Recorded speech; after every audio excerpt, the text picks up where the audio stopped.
Before we begin, make sure to smash that like button, subscribe to our channel, and click the notification bell for more amazing videos. 10 ways people in the 1800s kept warm in the depths of winter. Staying warm in the 21st century is arguably an easier affair than it's ever been before. After all, houses these days come fully equipped with central heating systems, and we can often get utilities such as hot water and electricity at the turn of a faucet or the flick of a switch. But in the 1800s, it was a different story. Staying snug was a daily struggle, in fact, so the following methods were just some of the ingenious ways in which 19th century folks kept warm in the depths of winter.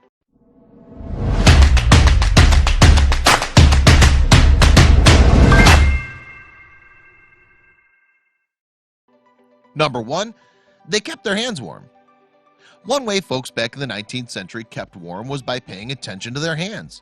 For some, a fur muff was just the thing to stop their hands from turning into blocks of ice. The muff was kind of a cylinder in which people placed their hands. Of course, the drawback was that once people had their muffs on, there wasn't a great deal they could actually do with their hands. Twiddling their thumbs would have been about the limit. And then there was the high-tech version of the hand warmer. This was basically a container made of ceramic or metal, silver if you were wealthy enough, with some slow-burning charcoal inside. Alternatively, they might have been filled with boiling water. It's difficult to say which was more dangerous, carrying around a container filled with burning charcoal or one filled with boiling water. Number 9, warm the bed up. Being cold during the day is bad enough, but even worse is freezing at night in bed. In the daytime, at least, people in the 1800s could have tried to keep warm by, say, chopping some wood or jumping up and down. But assuming that they wanted to sleep at night, physical activity is pretty much ruled out. So the obvious answer was to devise a way of warming up the beds. One easy way to do that was to use hot water bottles. In the 19th century, though, these were usually made of ceramic and were kind of a larger version of the hand warmers we saw before. Yet another device was designed to be filled with stones that had been heated up in the fireplace. In fact, people could have even taken hot coals from the fire and used them in the containers. But don't try this at home today. We doubt having smoldering coals in the bed would satisfy modern health and safety requirements. Number 8, the kitchen's the place to be. In most 19th century homes, the warmest rooms would have been the kitchens. And the reason for that is rather obvious if you think about it. The kitchen is where you cook the food after all, and that generally requires heat from fire. So it's not a great jump to decide to use the heat that you're generating anyway to keep the family warm as well. And if you'd had one of the cast iron kitchen ranges that were popular during the 1800s, all the better. In fact, many 19th century households would have kept a fire burning in the range all the time, thus generating a continual supply of heat. The added bonus of the cast iron structure of a range was that it would have acted like a large radiator, pumping heat out into the kitchen. Number 7, live in one room. Of course, many people were dirt poor during the 1800s, so there was every chance that they'd actually only had one room to live in. But in any case, it made a lot of economic sense to heat and occupy just one of the rooms in the 19th century house. Although it did mean that people would likely have frozen if they had to step out of that room for any reason. People in the 19th century would probably have heated their rooms with coal fires too. That tended to mean that not only would a family have been living in one room, but they'd also have been crowded together in one part of that room, bang in front of the coal fire. So families had literally been very close in the 19th century. Number 6, coal fires in every room. For most people nowadays, having an open fire in their living rooms is a kind of style statement, and it's quite likely that the fire will only be lit on special occasions. But for the folks back in the 1800s, a coal fire burning had often been the only source of heating for their rooms. In the 19th century, too, those who could afford it wouldn't have just one coal fire in the living room. There would have been an open fire burning in every room in the house during the cold of winter. Take the grand house of Whitley Court in Worcestershire, England, for example. That household had dozens of coal fires burning back in the day, and each is said to have gotten through a staggering amount of coal, more than 30 tons each day. Number 5, wear fur. The fur trade was a huge business in the 19th century. In fact, before the California Gold Rush of 1849, there had actually been a California fur rush. This had been unfortunate for the sea otters, fur seals, and other fur-bearing creatures that had been at the heart of this economic bonanza.